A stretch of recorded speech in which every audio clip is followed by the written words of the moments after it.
Hola a todos, ¿cómo están? Bienvenidos un día más al canal, mi nombre es Desiree y aquí como siempre les traigo un nuevo caso y esta vez tenemos una historia muy particular. Una historia de algo muy oscuro y perturbador, como quizás habrán visto en el título, que le sucedió a una famosa actriz, una actriz llamada Mackenzie Phillips, que llegó a ser literalmente una de las actrices más famosas y mejor pagadas de los años 70. Ella desde siempre fue conocida por tener una vida bastante caótica, pero en verdad todos se quedaron sorprendidos cuando un día decidió revelar en un programa de televisión una verdad impactante. Y lo que tenía de impactante también tenía, como les comenté, de perturbadora. Así que sin nada más que agregar, vamos a empezar. Esta es la historia de Mackenzie Phillips. Laura Mackenzie Phillips nació el 10 de noviembre de 1959 en Alexandria, Virginia, Estados Unidos.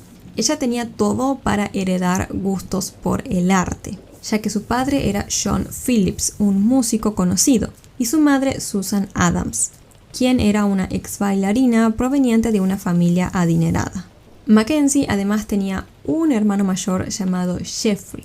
Cuando ella tenía apenas 3 años y su hermano 5, sus padres lamentablemente se divorciaron debido a una infidelidad por parte de su padre, pues él había comenzado una relación extramatrimonial con Holly Michelle Gilliam, quien era una adolescente en ese entonces. Es así como los padres de Mackenzie se terminaron separando y con el tiempo esa relación que tenía su padre con Holly terminó en matrimonio.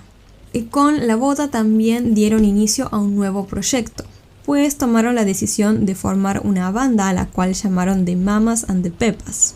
John era el fundador del grupo y Holly la vocalista. La banda además estaba formada también por Denny Doherty, Class Elliott y por un breve periodo también por Jill Gibson. El grupo se destacó como uno de los referentes del folk rock neoyorquino y fue uno de los pocos grupos estadounidenses que lograron mantenerse en la cima durante la invasión británica. Actuaron y grabaron entre 1965 y 1968 y 10 de sus canciones estuvieron en las listas de éxitos. En 1968, cuando Mackenzie tenía 8 años, Holly, la nueva esposa de su padre, quedó embarazada y después dio a luz a China, quien sería la media hermana de Mackenzie. Tan solo un año después del nacimiento de China, John y Holly decidieron divorciarse. Pusieron fin a su matrimonio y por lo tanto también a la banda que habían formado juntos.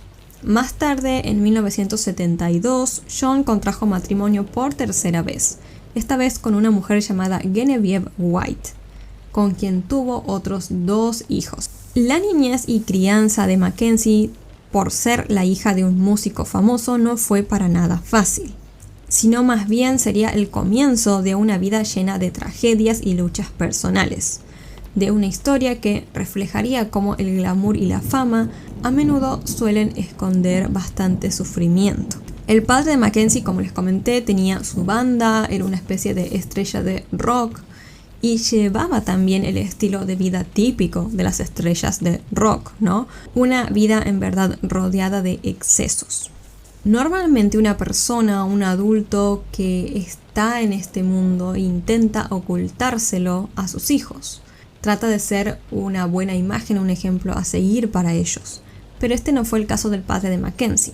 Él llevaba esa vida complicada sin ningún tipo de filtro frente a sus hijos. Es más, no tenía problema de consumir ustedes ya saben qué, enfrente de ellos ni nada. Pero lo peor de todo fue que un día, cuando Mackenzie tenía tan solo 10 años, su padre le enseñó a armar cigarrillos de cana. Y un año después ya le ofreció coca.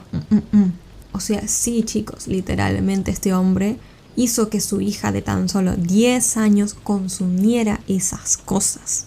Y claro, Mackenzie era una niña pequeña, claramente iba a hacer lo que su padre le decía. Y es así como terminó ingresando a ese complicado mundo de las adicciones.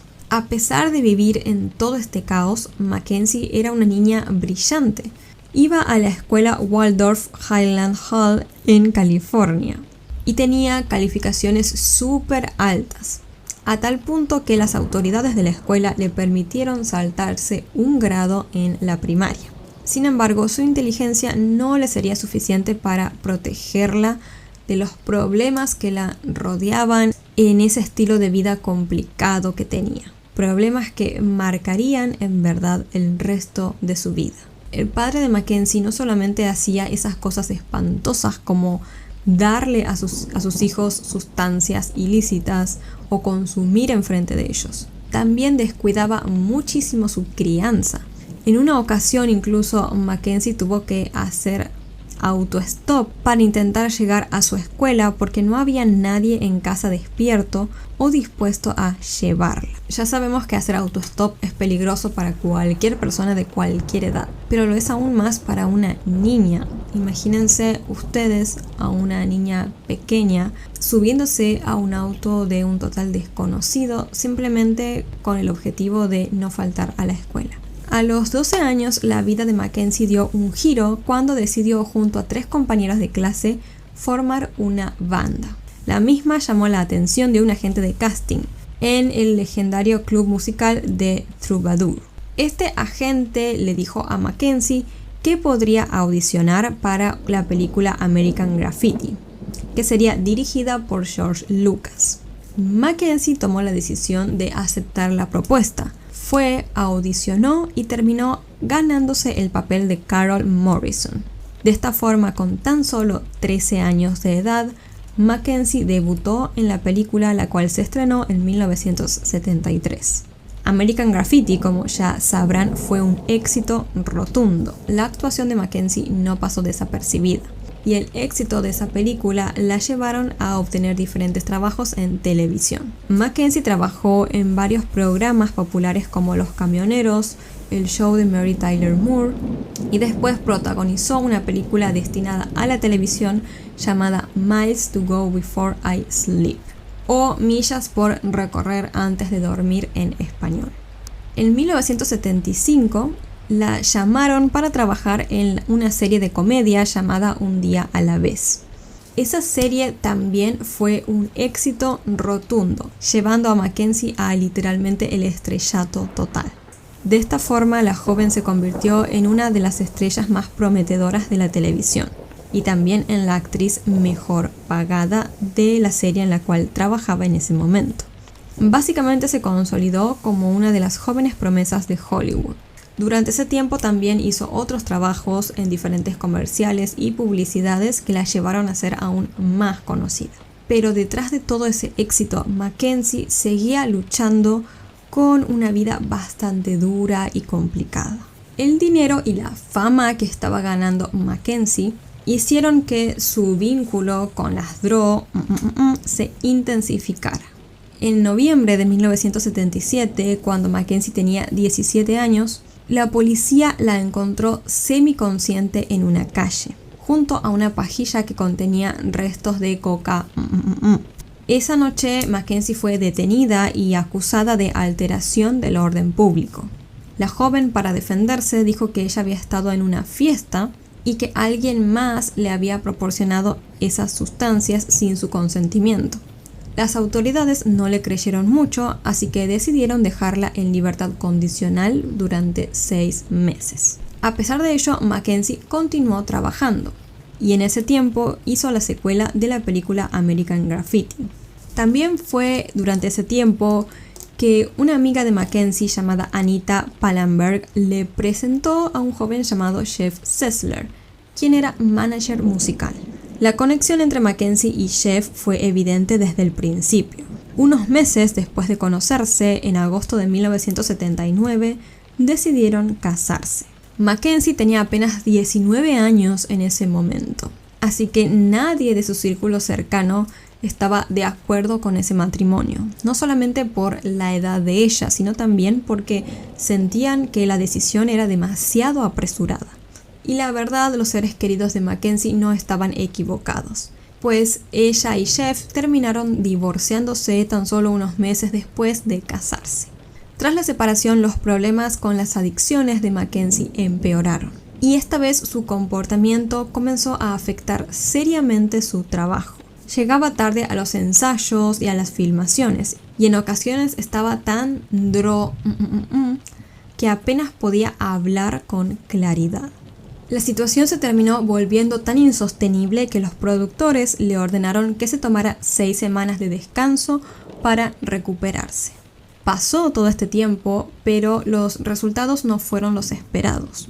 Cuando Mackenzie volvió a los sets de filmación, la situación seguía básicamente igual.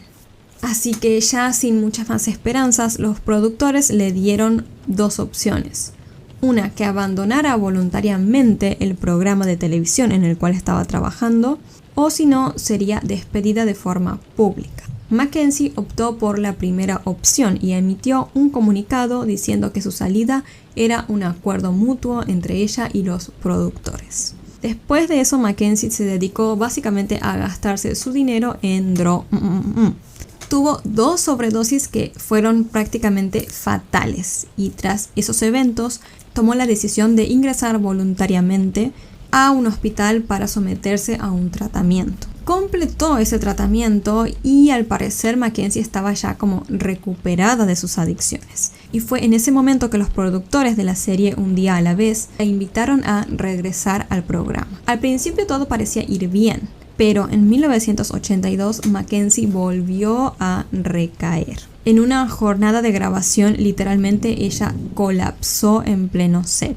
Ante esta situación, los productores tomaron una decisión definitiva. La despidieron ya esta vez para siempre a Mackenzie del programa y para que literalmente no volviera más, eliminaron a su personaje. Mackenzie continuó consumiendo sustancias y decidió abandonar la actuación. Las adicciones así volvieron a ser el principal centro de su vida. Parecía que cada intento de recuperación venía acompañado de una nueva caída. A mediados de los años 80 y principios de los 90, Mackenzie armó un grupo que era una versión reformada de la banda que tenía su padre, The New Mamas and the Papas. Después, en 1986, se casó por segunda vez, esta vez con el guitarrista Michael Barakan, conocido artísticamente como Shane Fontaine.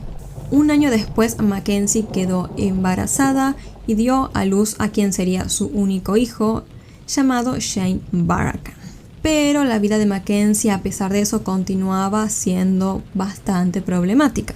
Hubo una situación muy particular que en verdad generó algo en ella. Un día Mackenzie se encerró en el baño de su casa para inyectarse, ustedes ya saben qué.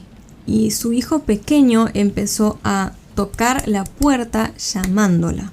En ese momento Mackenzie se acordó de su propia infancia, de cuando era ella quien le tocaba la puerta a su padre y escuchaba su voz del otro lado que le decía que no podía abrir porque se estaba inyectando.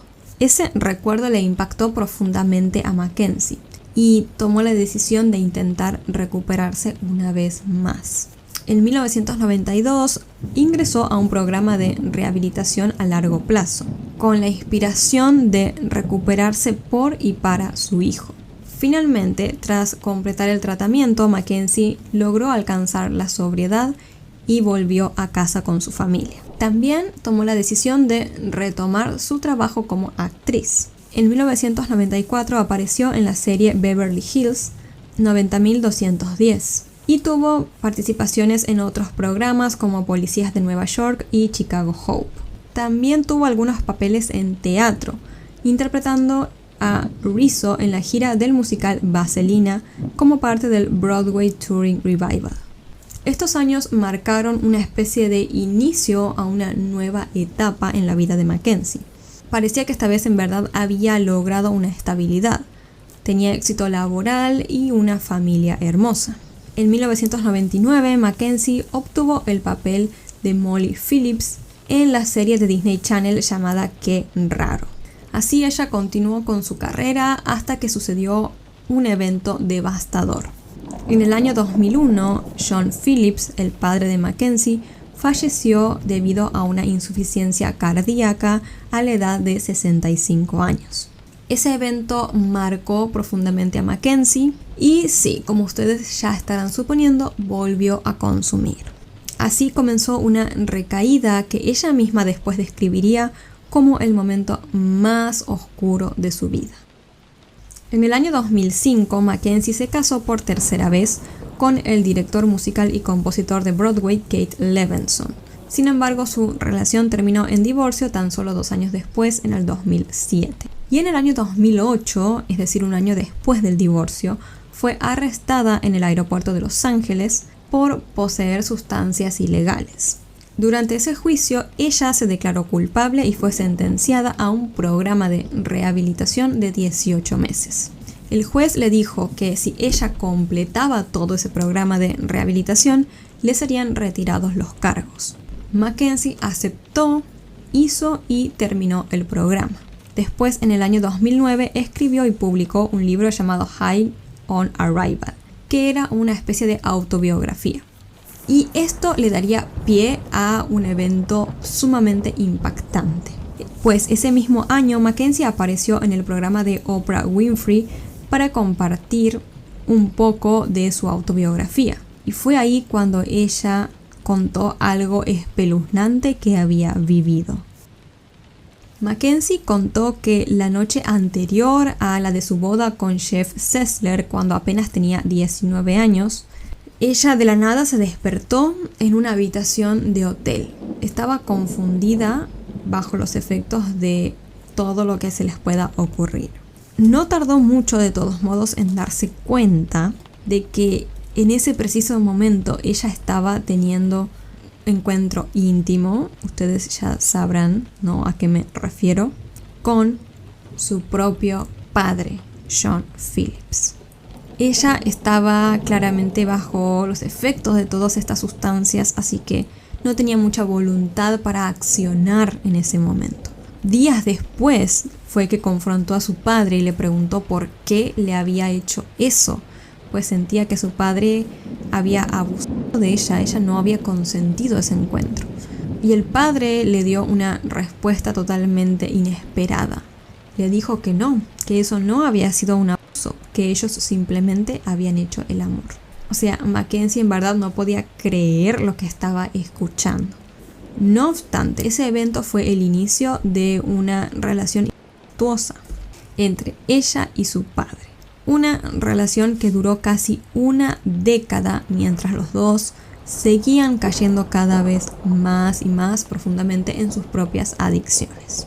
Con los años, Mackenzie logró comprender, o al menos deducir por su propia cuenta, digamos, que ella había sido manipulada por su padre. Según ella, no puede existir nunca un consentimiento en una relación de ese tipo entre padre e hija, sino que más bien ella describió que tuvo una especie de síndrome de Estocolmo, en donde llegó a creer que amaba a su captor o a su agresor en este caso. Y esta relación entre ellos dos, entre padre e hija, que duró 10 años, terminó porque sucedió algo espeluznante. Un día Mackenzie se dio cuenta de que estaba embarazada y claramente era muy probable que ese niño fuera de su propio padre. El hombre, al enterarse de esto, la hizo interrumpir el embarazo.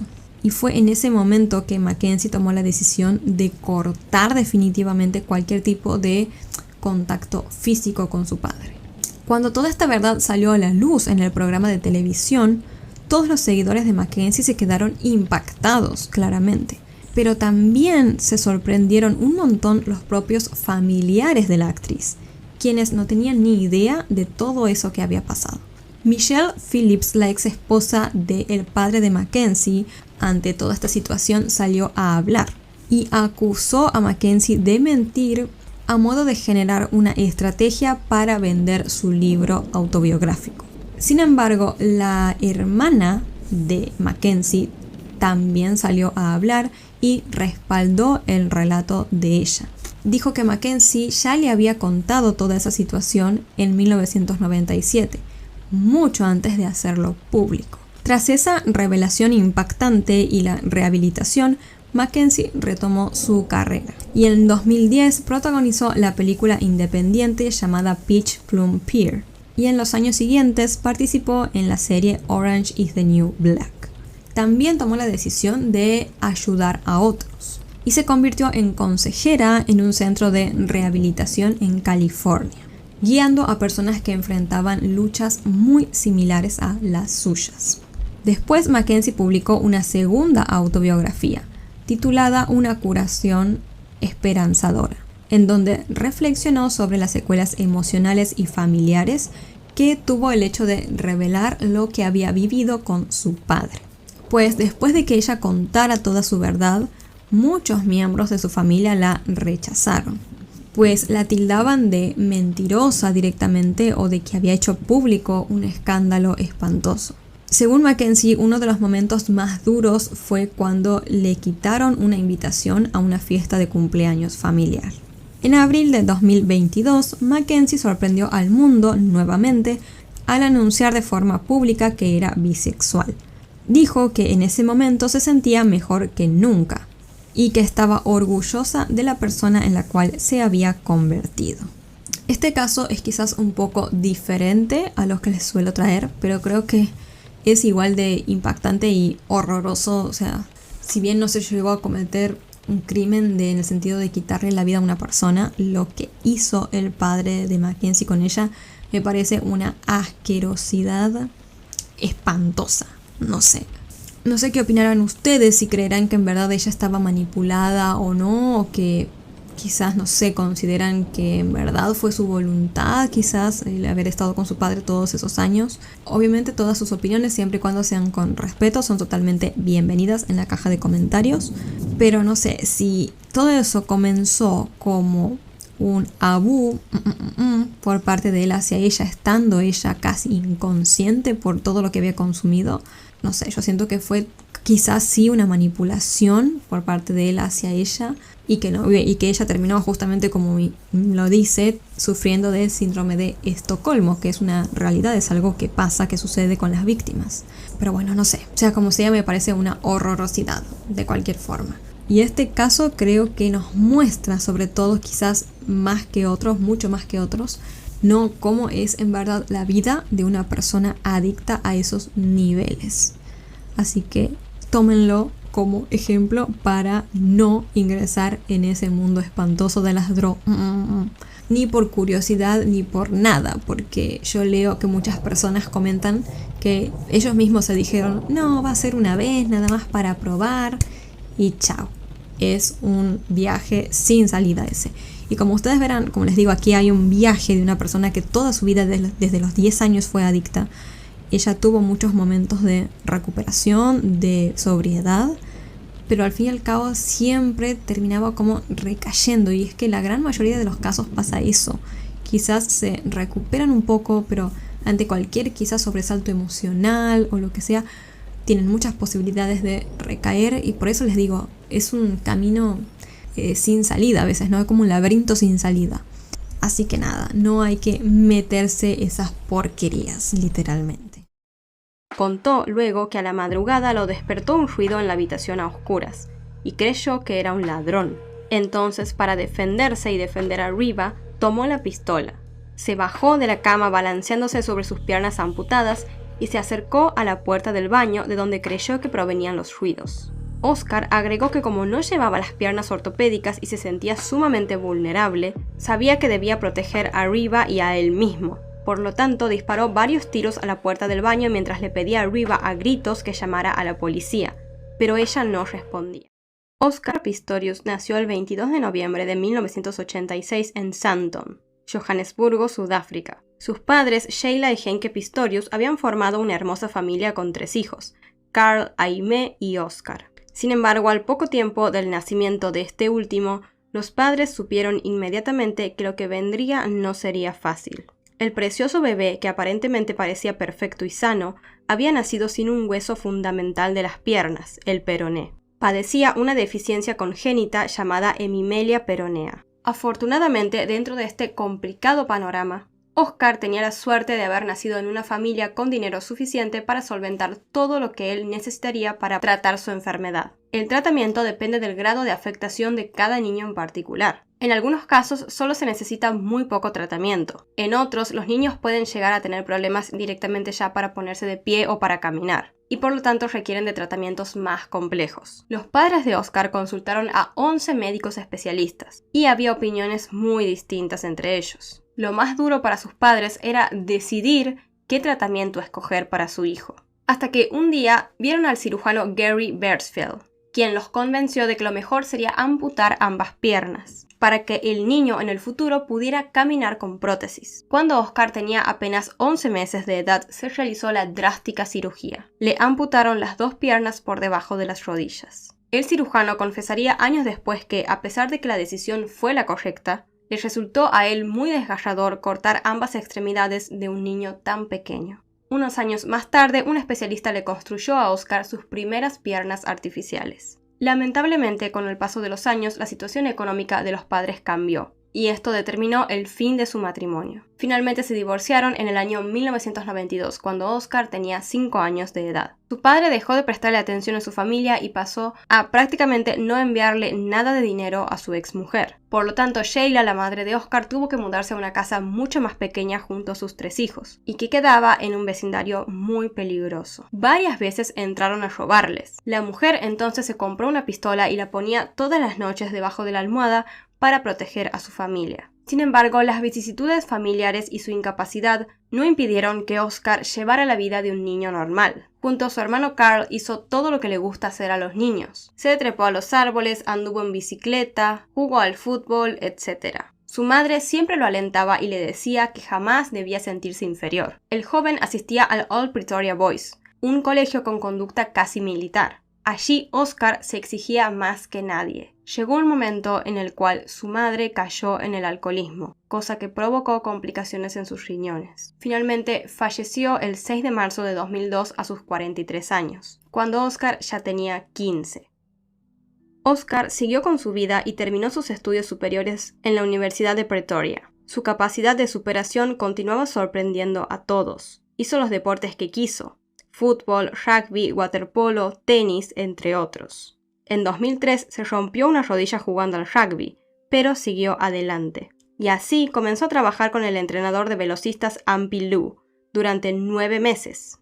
Y en 2004 empezó a competir con las famosas prótesis transtibiales construidas con fibras de carbono en forma de J. Por ellas le empezaron a decir Blade Runner. Los objetivos a alcanzar que se ponían en relación a este deporte era lo que empezaba a motivar a Oscar a continuar día a día. De esta manera llegó a los Juegos Paralímpicos de Atenas 2004, donde sacó la medalla de oro en 200 metros y de bronce en los 100. 2 años más tarde fue campeón del mundo en Holanda en 100, 200 y 400 metros. Sin embargo, lo que Oscar más quería en la vida era competir con atletas sin discapacidad. Deseo que finalmente se le hizo realidad en el año 2007, donde compitió en 400 metros, pero finalizó segundo. Esto hizo que le quedara un cierto sabor amargo. Pero a pesar de ello, los demás deportistas comenzaron a protestar, pues decían que sus prótesis le proporcionaban ventajas. En 2008, la Federación Internacional consideró, luego de un análisis de sus piernas ortopédicas, que éstas efectivamente le daban ventajas sobre el resto. Oscar, batallador como siempre, apeló la medida y recurrió al Tribunal de Arbitraje Deportivo, la última instancia jurídica en el deporte, y finalmente le fallaron a favor. Más tarde, en los Paralímpicos de Pekín 2008, logró 3 oros más, pero la gran oportunidad la tuvo en los Juegos Olímpicos de Londres 2012, donde nuevamente compitió con atletas sin discapacidades, convirtiéndose en el primero con doble amputación en Olimpiadas regulares. Logró calificar para las semifinales de 400 metros, pero no ganó. No obstante, el deseo de su madre de que jamás se sintiera inferior estaba más que cumplido para él. Oscar cosechó además otros galardones: el premio BBC a la personalidad deportiva del año 2007, el premio Larius al mejor deportista con una discapacidad en 2012 y una distinción sudafricana otorgada por el mismo presidente. Bello y exitoso, a los 26 años el mundo entero lo admiraba, y él podía costearse una vida de lujos. Las tapas de revistas se peleaban por él, e iba a los programas de televisión internacionales más importantes. Era el superhéroe que había logrado vencer la adversidad y nadie lo ponía en duda. Aquel chico que había nacido sin perones se había convertido en uno de los deportistas más admirados del mundo. Estaba en su mejor momento, tocando el cielo con sus prótesis de fibra de carbono. Después de los Juegos Olímpicos de 2012, Oscar viajó a los Estados Unidos, donde apareció en varios programas de máxima audiencia. Al volver, según cuentan, había dejado de ser el humilde Oscar que muchos conocían y les caía bien, para convertirse en Oscar el Invencible. Según cuentan sus allegados, no dejaba de fanfarronear sobre la gran vida que estaba teniendo, y se empezó a creer que tenía derecho a todo. Antes él claramente no era así, pero el entorno en el cual se estaba rodeando al parecer lo estaba transformando en eso. Luego el deportista dejó de rodearse de sus amigos de toda la vida y empezó a alternar con diferentes personas que, según cuentan, recurrían a la violencia para canalizar sus emociones. Shani Merlo, una periodista que ayudó a Oscar a escribir su autobiografía, se empezó a preguntar, ¿no habremos creado un monstruo? Con respecto al amor, para ese momento Oscar Pistorius cargaba una larga lista de chicas rubias con las que había salido, y el 4 de noviembre de 2012 conoció a otra más. Reba Rebecca Steenkamp nació el 19 de agosto de 1983 en un pequeño pueblo cercano a la ciudad del Cabo. Su madre era inglesa y su padre sudafricano y se dedicaba a entrenar caballos. La familia en un momento se mudó a Port Elizabeth, una ciudad costera donde Reba terminó el colegio. Luego empezó a estudiar leyes en la Universidad de Port Elizabeth. Se graduó en 2005 y comenzó a trabajar de asistente legal, pero este no era su primer trabajo, pues había trabajado como modelo desde los 14 años. Reba medía 1,71, tenía unos profundos ojos azules, el pelo largo y rubio, una cara angulosa y un físico poderoso. Fue la primera cara de la marca de maquillaje Avon en Sudáfrica y solía posar para revistas de moda. También había hecho conducción para Fashion TV, filmado comerciales de importantes marcas y participaba en programas de televisión. Oscar y Reba iniciaron una relación que se viralizó en los premios South Africa Sports, donde ambos juntos causaron sensación en la alfombra roja. De pronto, todos querían conocer más detalles sobre Reba Steenkamp, la actual y bella novia del deportista del momento. Reba al poco tiempo se fue a vivir con Oscar a su casa en el complejo residencial Silverwoods Estate, en Pretoria, una de las capitales de Sudáfrica. Oscar y Reba parecían, ante los medios, una pareja idílica, pero la realidad tras los muros era muy diferente a lo que todos suponían. La madrugada del 14 de febrero de 2013 sorprendería al mundo con una noticia que rompía con esa bella idea de relación que los fans habían creído.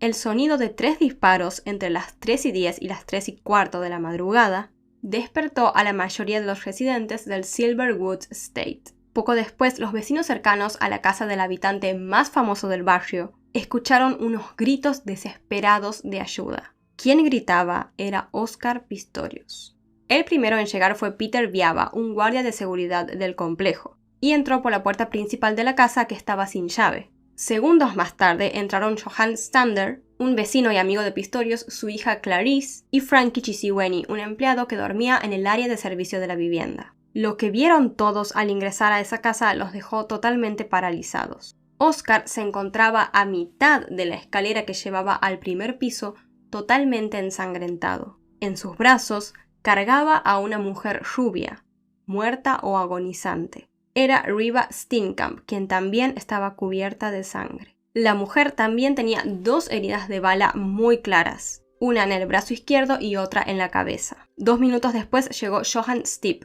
un médico que vivía a unos metros de la casa. ¿Qué pasó?, preguntó. Le disparé, pensé que era un ladrón y le disparé, le contestó Oscar, que intentaba abrir con un dedo la boca de la mujer. El médico le tomó el pulso a Reba y no sintió nada. Después le levantó el párpado derecho y notó que no tenía contracción en la pupila. Está muerta, dijo el médico en voz baja. En ese momento Oscar comenzó a llorar. «La maté, maté a mi novia, que Dios me lleve», repetía. A las 3:43 de la madrugada llegó la ambulancia y 2 paramédicos confirmaron la muerte de Riva. A las 4:15 llegó el detective que se haría cargo del caso.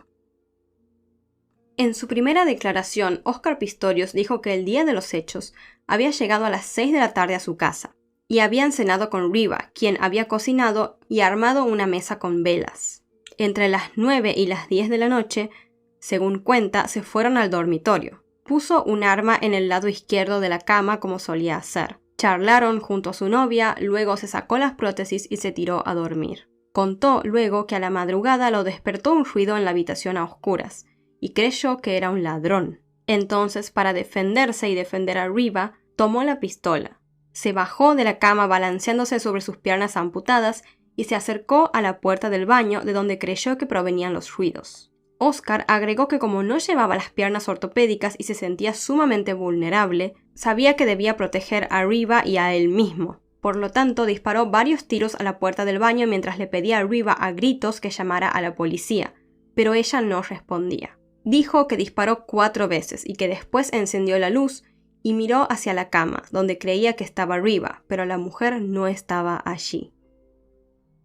Recién entonces creyó que pudo haberse equivocado e intentó abrir la puerta del baño, pero esta estaba cerrada con llave desde dentro. Trató entonces de derribar la puerta a empujones, pero no pudo. Entonces buscó un bate de cricket que solía tener siempre también al lado de su cama para defenderse por si venían ladrones, y lo usó para golpear y golpear la puerta hasta que ésta cedió. De esta manera pudo abrirla y así encontró dentro del baño a Riva, quien estaba acurrucada en el suelo, con la cara apoyada sobre el asiento del inodoro. Al principio vio que estaba herida, pero que todavía respiraba. Dijo que intentó detenerle la hemorragia con una toalla, pero que fue inútil. Volvió rápidamente al dormitorio e hizo 3 llamadas telefónicas. A un amigo de él, a la guardia de seguridad del complejo y al hospital. Pero allí le dijeron que intentara llevar él mismo a la persona herida para que fuera más rápido. Y que por esto estaba intentando bajar arriba por las escaleras cuando todas las personas que ingresaron a la casa lo encontraron.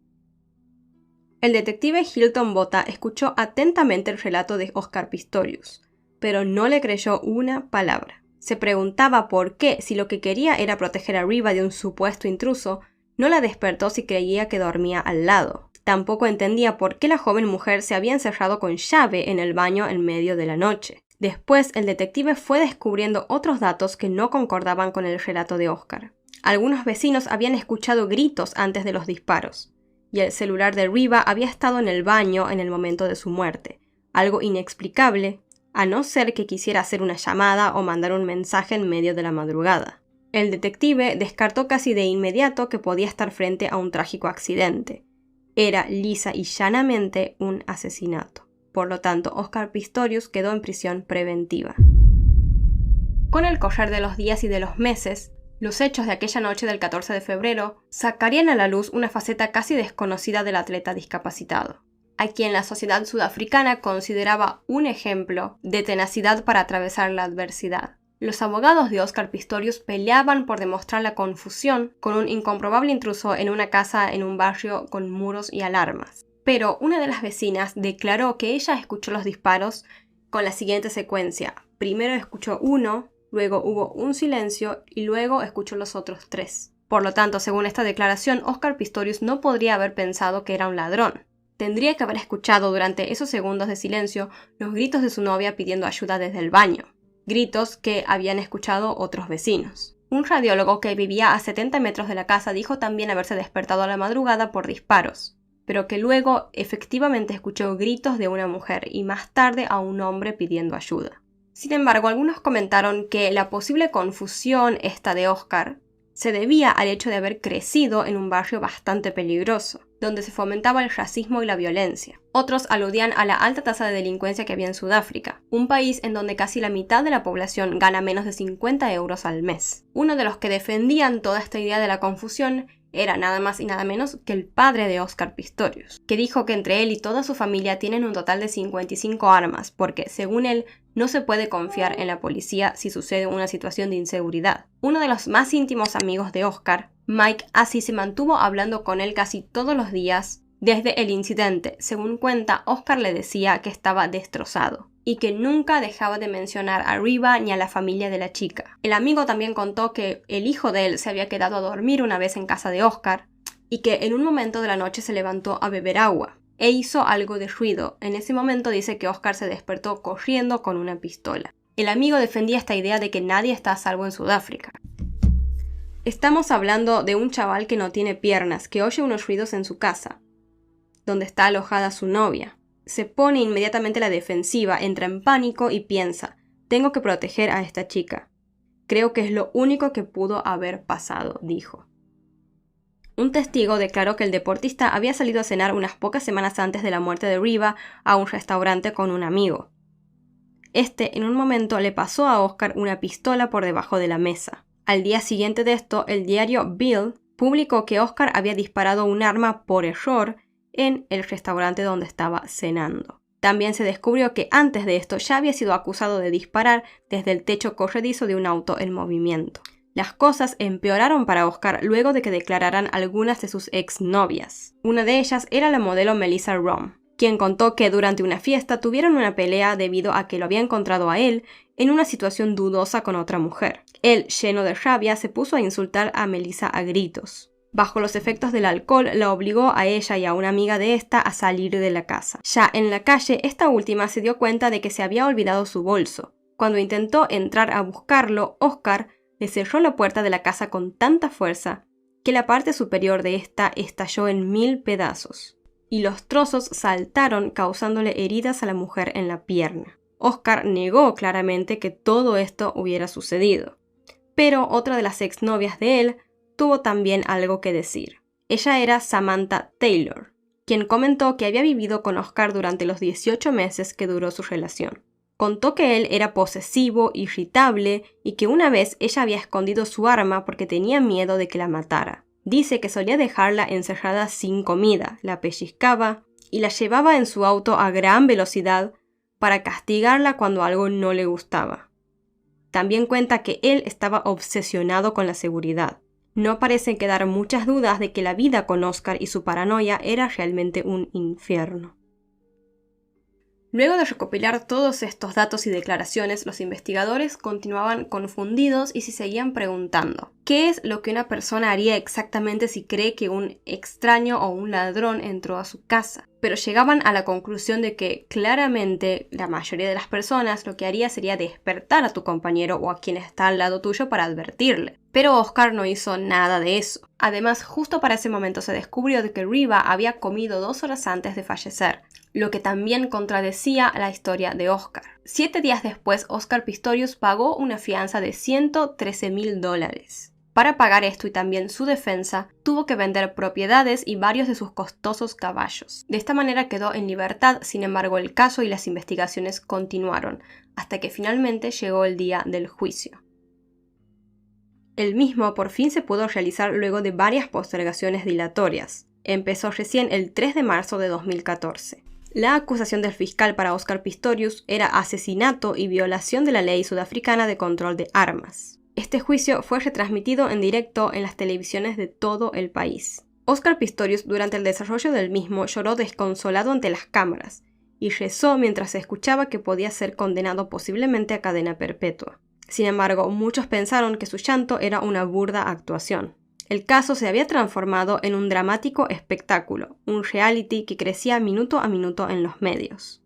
Oscar nuevamente se declaró no culpable del cargo de asesinato premeditado, pidió disculpas e hizo una crónica de todos los problemas que sufría desde su infancia. Sin embargo, la realidad era que nadie conocía a Oscar de verdad, y no se quería ir más allá de la superficie.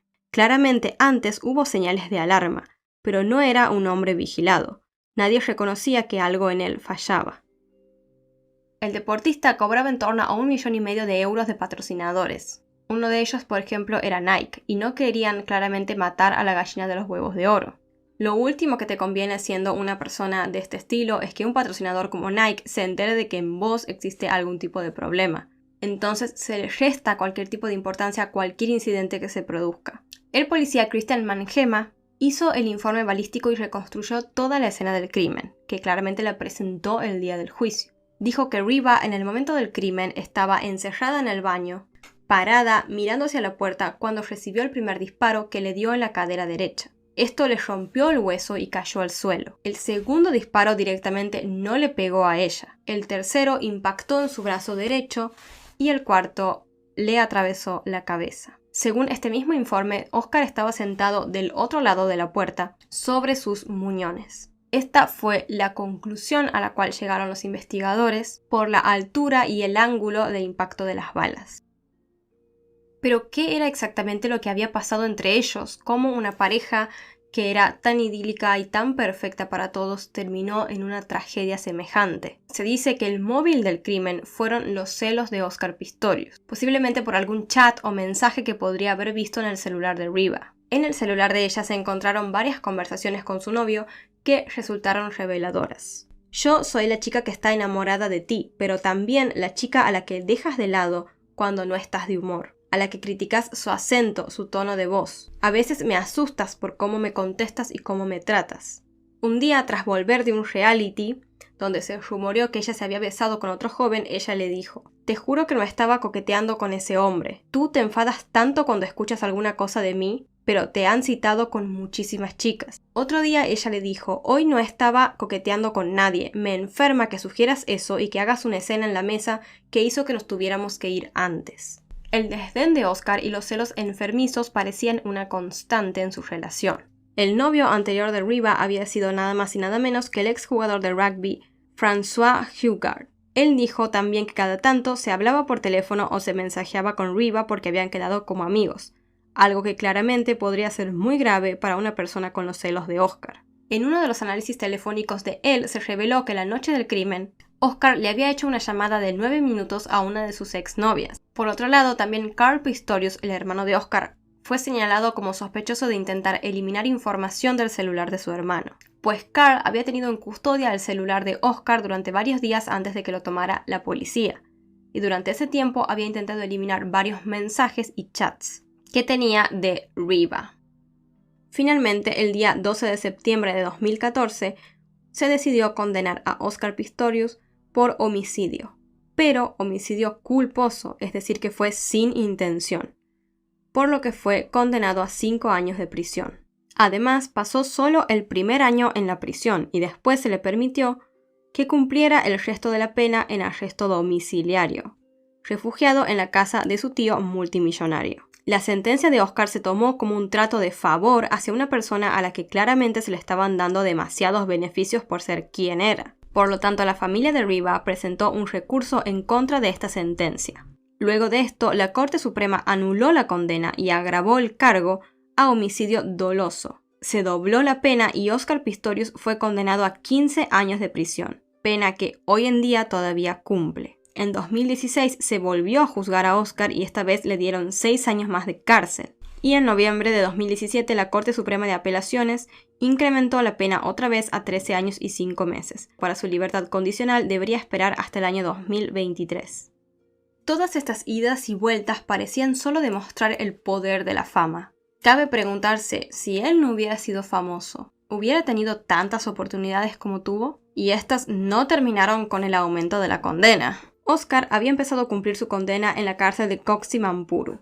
Allí se dijo que había recibido diversas amenazas de muerte de otros internos, por lo que poco después fue trasladado a la cárcel de Attersville. Este era un establecimiento de baja seguridad y además le daban ciertas facilidades. Sin embargo, a pesar de esto, cuentan que Oscar dejó de lado el ejercicio y comenzó a fumar, algo que lo tornó irreconocible. En esta cárcel, la condición de preso famoso hizo que Oscar Pistorius fuera alojado en el ala hospitalaria de la prisión.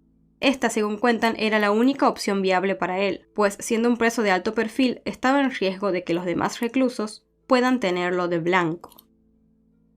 En este lugar, cuando él una vez se quejó de que quería un baño, los servicios del correccional le hicieron uno en su propia celda, cuando en realidad los presos comunes suelen compartir un inodoro entre 40. También cuando se quejó de su cama se la cambiaron por una mejor. También a pedido de él mejoraron todo el gimnasio de la prisión y lo dejaban consumir ciertos productos crudos que él quería. Según su padre, dice que Oscar se convirtió en una especie de líder espiritual para los otros presos. Dice que estudia textos bíblicos y organiza grupos de oración en la cárcel. El padre también insiste en que él está siendo una buena influencia para los demás reclusos. Contó también que tiene un pequeño pedazo de tierra en donde suele cultivar vegetales. Todas estas facilidades, sin embargo, no evitaron de que Oscar se viera envuelto en problemas. Pocos meses después de su llegada a esta prisión se supo que había sufrido de una herida producto de una pelea con otros reclusos. Estos se habían enojado porque él estaba utilizando el teléfono para tener una charla muy extensa.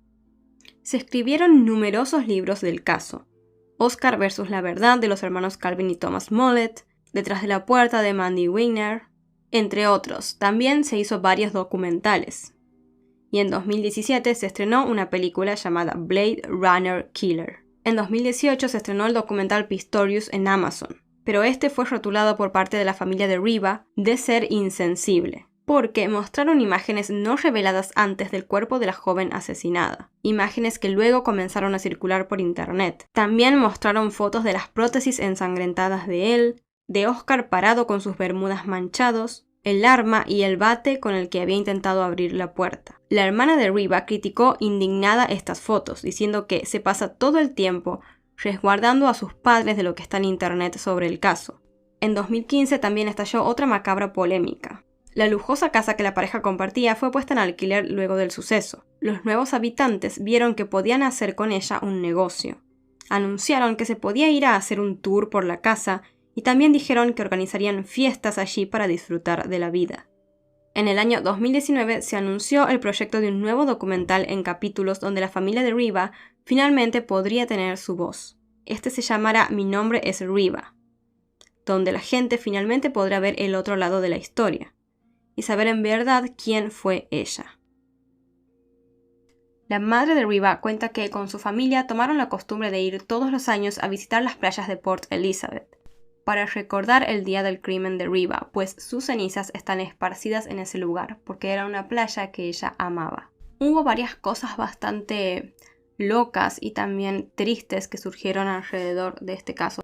Por ejemplo, en el año 2009 la casa de Oscar Pistorius había sido nombrada como la casa más segura de Sudáfrica, pero a pesar de ello su dueño estaba al parecer traumado con la seguridad. Otro hecho curioso había ocurrido en el año 2007, cuando la asociación de Oscar Pistorius junto a su entonces patrocinador dio como resultado una campaña publicitaria que podría considerarse como profética.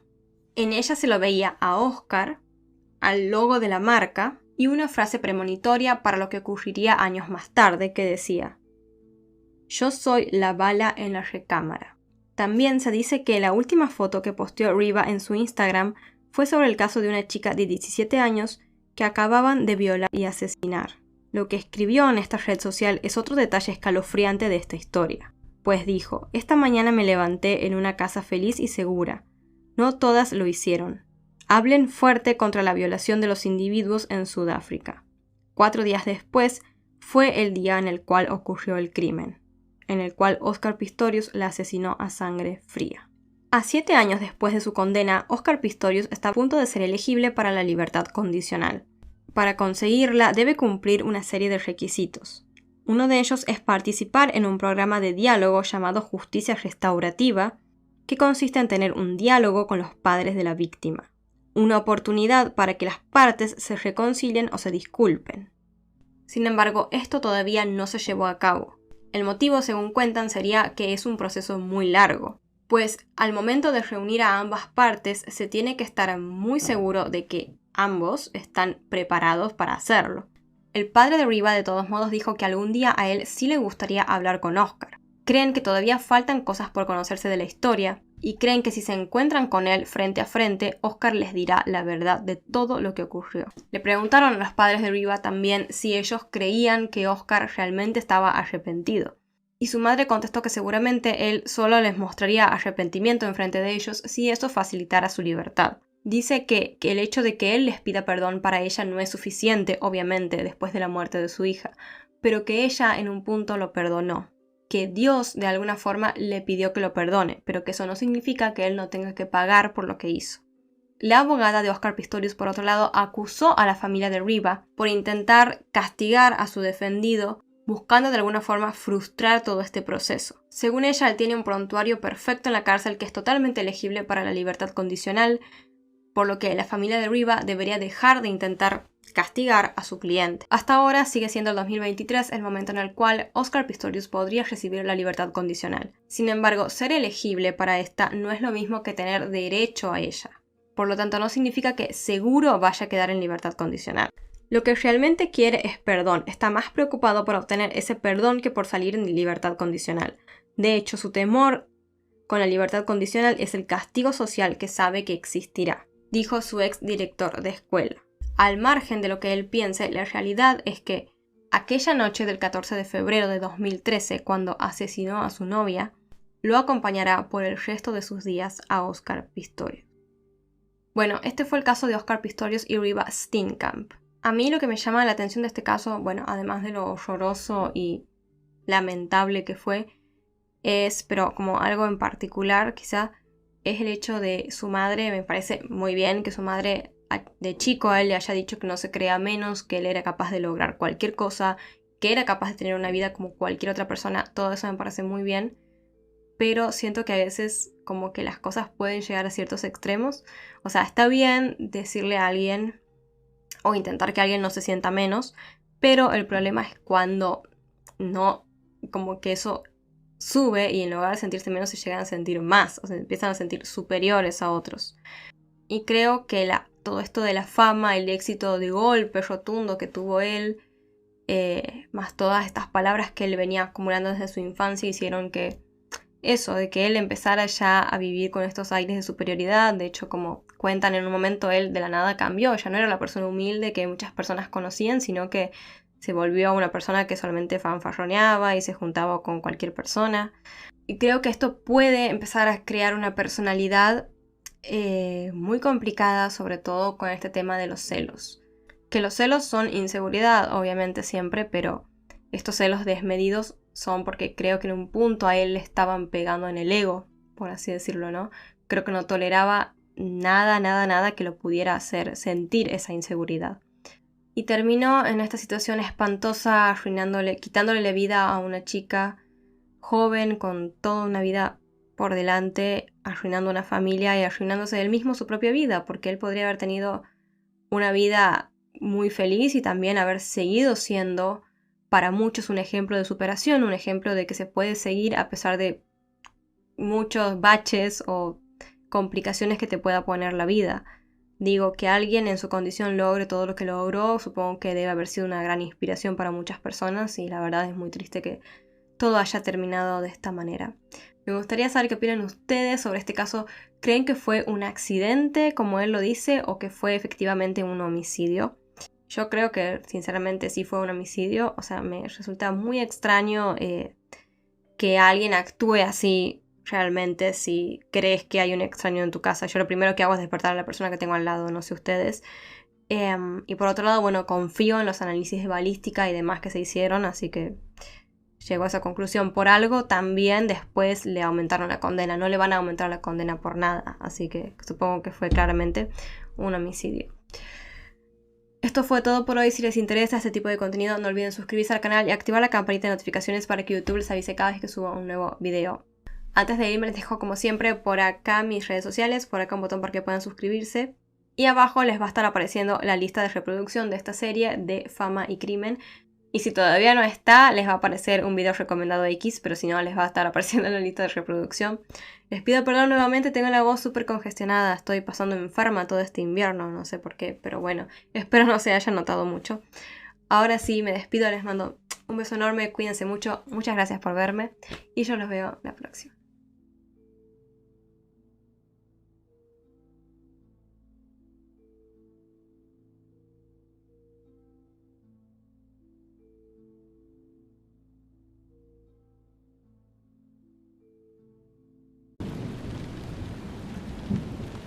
Tom y Jackie estaban viviendo su retiro soñado, navegando por el Pacífico con su propio yate.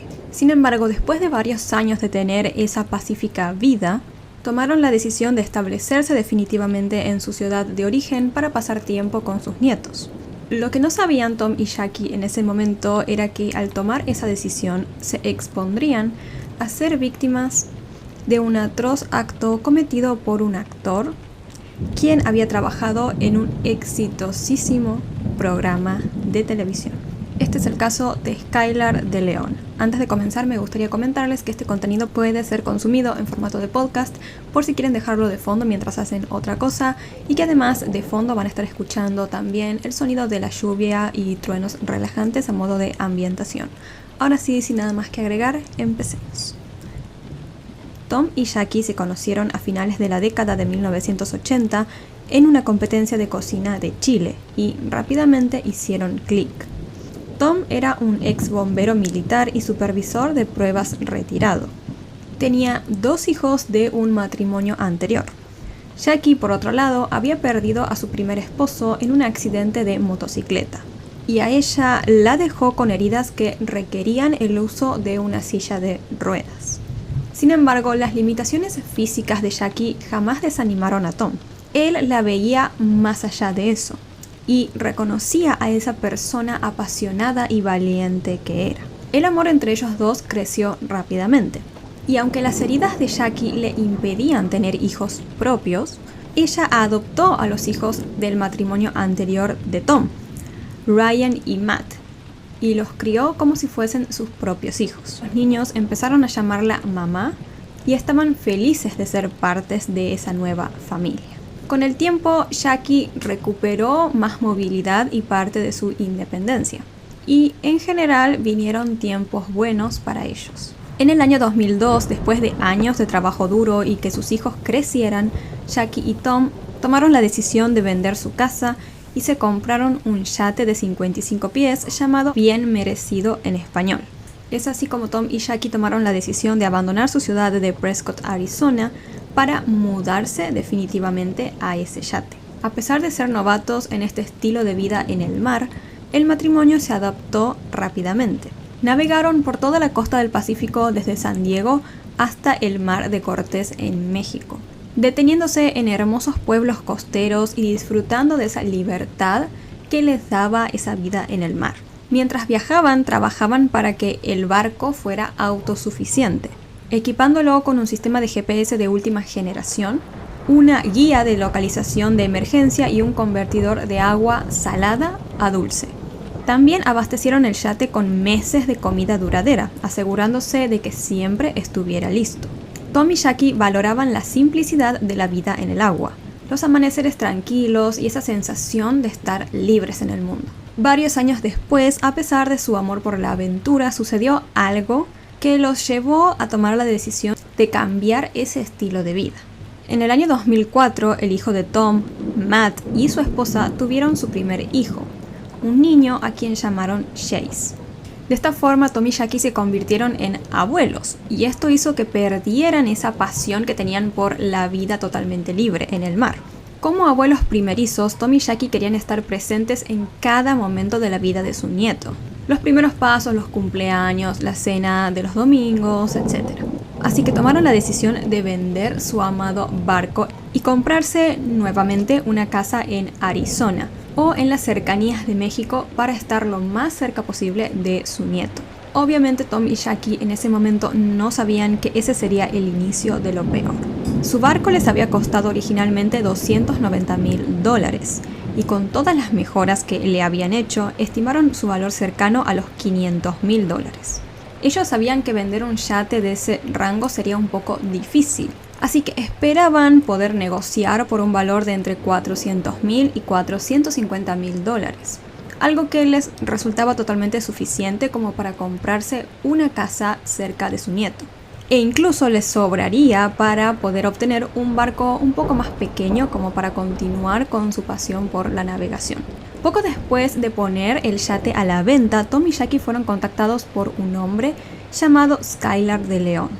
Skylar, cuyo nombre de nacimiento era John Julius Jacobson Jr., nació el 12 de agosto de 1979 en Sun Valley, California. Sus padres, Lynette y John, eran una pareja joven con una relación bastante tóxica y violenta. John era conocido como Big Johnny y era un narcocante que no solo arrastró a Lynette a esa vida caótica que él llevaba, sino que también la introdujo en el consumo de sustancias ilícitas.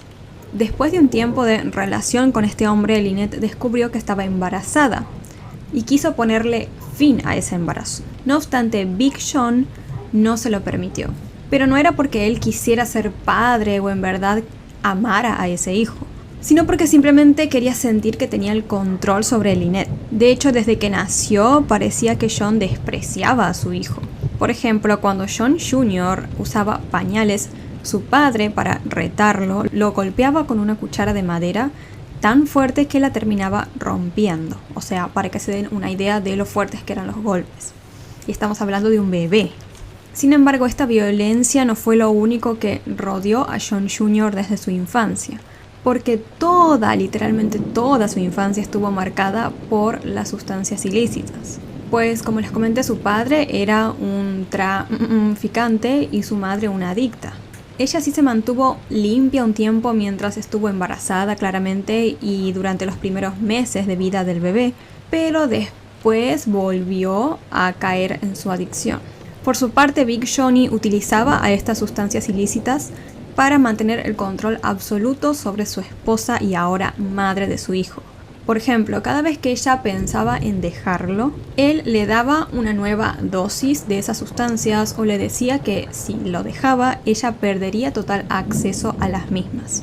Con el tiempo, Big Sean descubrió una nueva forma de ganar dinero: obligar a su esposa a participar en fiestas, ustedes ya saben de qué tipo, con sus proveedores. Después de varios años de esa vida dura, cuando Sean Jr. comenzó la escuela, Lynette tomó la decisión de dejar a su esposo. Un día simplemente tomó a su hijo, un par de cosas y se fue. Intentó obtener una orden de protección en contra de Big Sean. No obstante, antes de que la misma saliera, él descubrió en dónde se escondía su esposa y su hijo. El hombre así fue a buscar a Lynette y cuando la encontró la estranguló y la apuñaló. No obstante, ella logró defenderse y liberarse, escapando por la calle con su hijo en brazos. Si bien Big Sean fue capturado en ese momento, se le concedió la libertad de inmediato, casi bajo fianza. Y así, sin tener a dónde ir, Lynette se enfrentaba a tomar una decisión. ¿Volvía con Sean y se aguantaba ese infierno? ¿O se escapaba y se arriesgaba a que él pudiera volver a encontrarla y terminar de hacer lo que no había podido la vez anterior? Es decir, matarla. Finalmente, Lynette tomó la decisión de escaparse, de arriesgarse literalmente. Intentó obtener la custodia total de su hijo a través del sistema legal, pero Big Sean estaba preparado para eso y contrató a un abogado que la terminó haciendo ver a ella ante el juez como una droga adicta y una madre inapropiada. Finalmente, la justicia tomó la decisión no solamente de no darle la custodia a Lynette de su hijo, sino de dársela a su padre, mientras que a Lynette simplemente se le permitió ver a su hijo los fines de semana y nada más. Aunque Big Sean rara vez permitía que ella lo viera, y esas pocas veces que Lynette lograba ver a su hijo, siempre lo descubría con moretones nuevos y heridas por los golpes que recibía de parte de su padre. Este abuso nunca cesó. Por ejemplo, se sabe que en un momento Sean Jr. desarrolló el hábito de morderse las uñas, y su padre, si lo pillaba haciendo esto, le apretaba los dedos con esos palillos, ¿vieron? El de los dientes, con muchísima fuerza, causándole un dolor espantoso. Y lo peor era que Sean ni siquiera podía reaccionar ante eso, porque si hacía algo como gritar o llorar, se le venían golpes mucho más fuertes. Con la ausencia de su madre y viviendo con un padre golpeador, la vida de Sean Jr. era totalmente insoportable. Y lo peor era que su padre parecía como que se las ingeniaba para hacer de la vida de su hijo un infierno cada vez más terrorífico. Por ejemplo, cuando Sean Jr. cumplió los 8 años, su padre lo obligó a dormir en su cama para ya saben qué. También lo hacía ir a la casa de su vecino para que sucediera lo mismo ahí, o lo obligaba a disfrazarse de niña y posar, ya saben también de qué forma, para fotos que él le tomaba.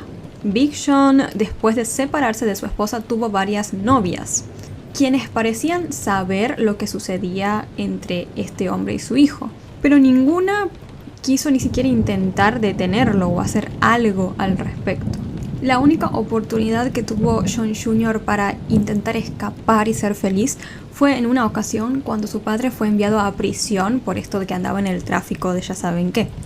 En esa ocasión, Sean se fue a vivir con su madre Lynette, quien ya se había casado de nuevo y técnicamente estaba limpia, o sea, ya no consumía nada.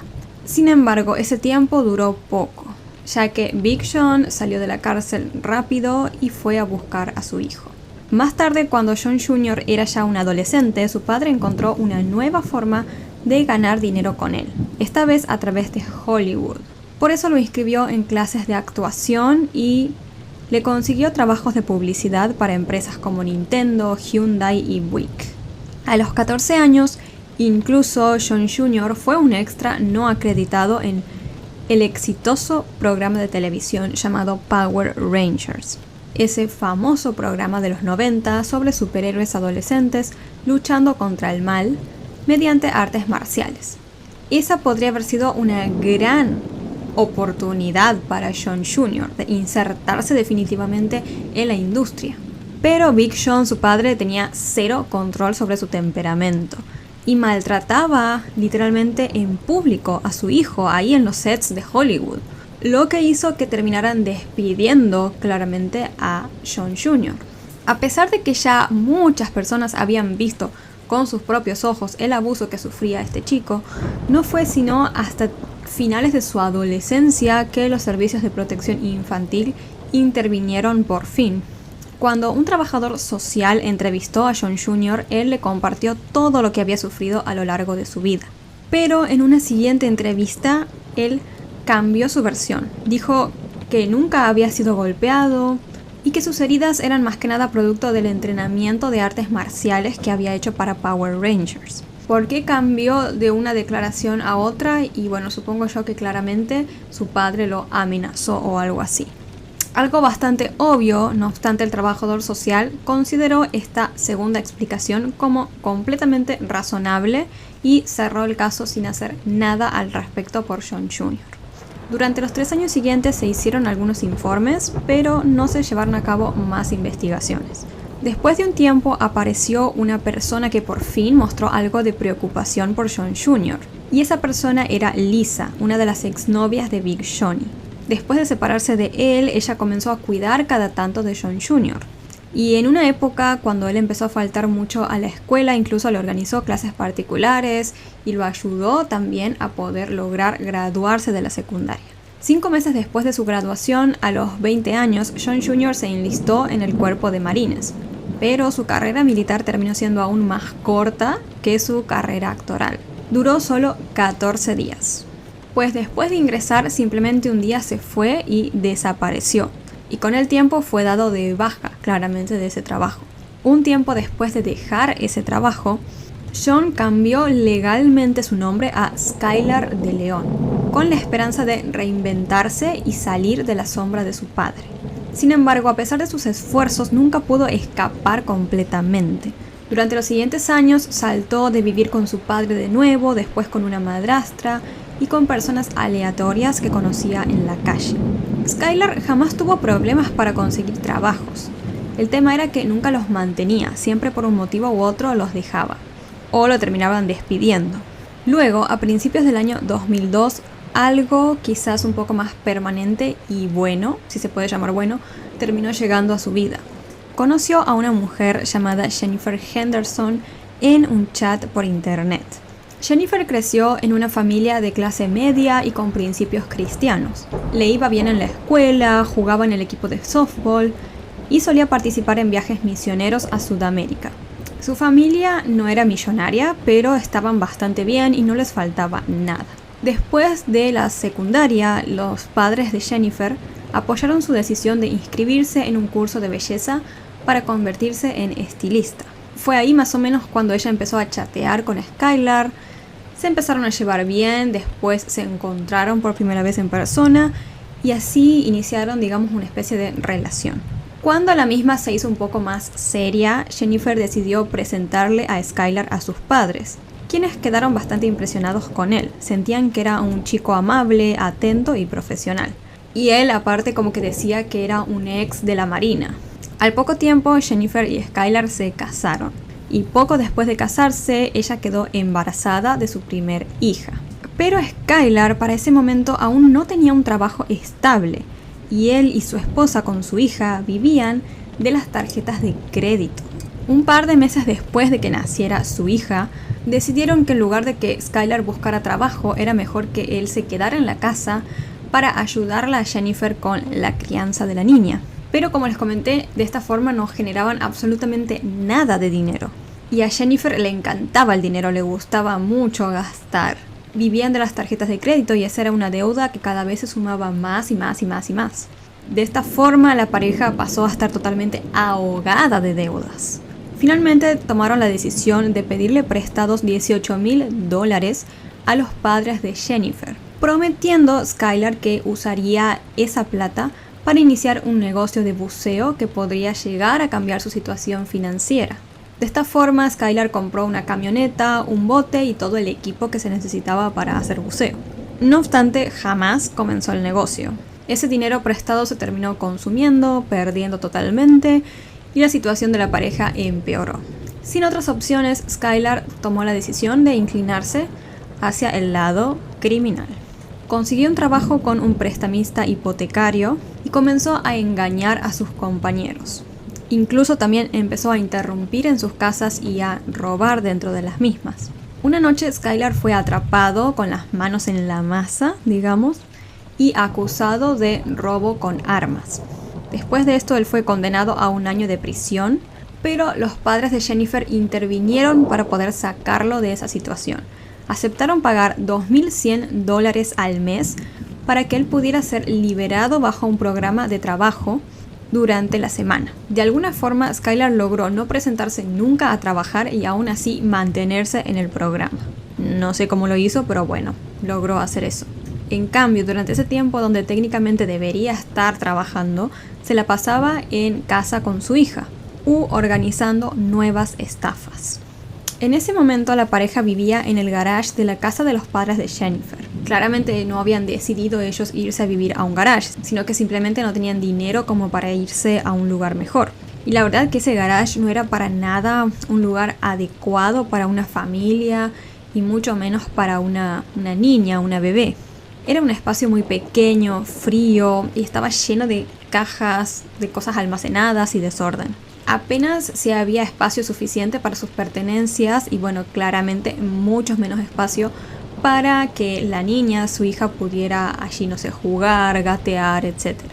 Justo en ese tiempo, Jennifer descubrió, adivinen qué, que estaba embarazada de nuevo. Tomaron la decisión de tenerlo, pero claramente la situación financiera de la familia estaba totalmente por la borda. Skylar se volvió, digamos que una persona como muy resentida ante esa situación. Él sentía como que el mundo le debía algo, porque el mundo no le había dado dinero. Hasta que un día finalmente decidió hacer algo para mejorar esa espantosa situación e ideó un plan bastante macabro. El día 1 de noviembre del año 2004, Skylar contactó a Tom para expresarle su interés en comprar su yate. Después de intercambiar algunos mensajes, Tom lo invitó al barco para ver si este cumplía con sus expectativas. Durante la primera visita, Tom y su esposa Jackie le dieron a Skylar un recorrido. Le explicaron todas las características del yate y demás. Skylar les hizo las preguntas adecuadas, digamos, las preguntas normales que un comprador haría, y en ningún momento se mostró molesto por el alto precio del yate. Él afirmó que había acumulado una gran fortuna por haber sido actor infantil en Power Rangers y que había puesto a trabajar esa fortuna a través de inversiones inmobiliarias. Por ende, digamos que para él, según este cuento, el dinero no era un problema. Skylar les dijo a Tom y a Jackie que estaba queriendo como iniciar una aventura en el mar con su esposa e hijos. Pero Tom y Jackie algo sintieron, creo yo, como que presintieron que había algo extraño en Skylar. Es por eso que, siendo consciente de que estaba generando desconfianza, Skylar al día siguiente llamó a su esposa Jennifer, quien estaba embarazada en ese momento, y le dijo que lo acompañara junto con su hija a ver una vez más el barco. Esta situación pareció generarles más confianza a Tom y Jackie, como que vieron que era una familia normal, tranquila y que en verdad no tenían nada extraño. Así que el matrimonio decidió permitirle a Skylar sacar el barco para una prueba en el mar. Este sería como el último paso de todo el proceso de venta, digamos antes de generar como la transacción del dinero. Acordaron un precio de $450,000, que incluía no solamente al barco, sino todo el equipo que había dentro de él, utensilios de cocina, equipo de buceo, kayaks, etc. Para ese momento Tom y Jackie estaban prácticamente seguros de que iban a lograr finalmente vender su adorado yate. El día 11 de noviembre organizaron una fiesta de despedida al bordo del barco, con 2 de sus compañeros de navegación y también junto al hermano de Tom llamado Jim. Fueron hasta la isla Catalina y ahí levantaron sus copas y brindaron por el barco y por todos los lindos recuerdos que tenían de él.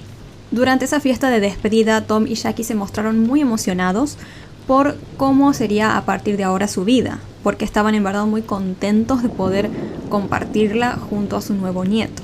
Durante esa fiesta, Skylar los llamó y les dijo que podrían hacer la transacción final del dinero el día 15 de ese mes.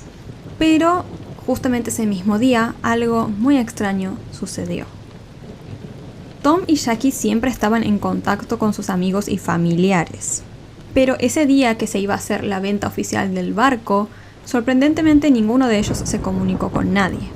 A Jim, el hermano de Tom, esto le pareció extraño, pero creyó que quizás estaban simplemente como ocupados con la venta y que por eso no se estaban comunicando.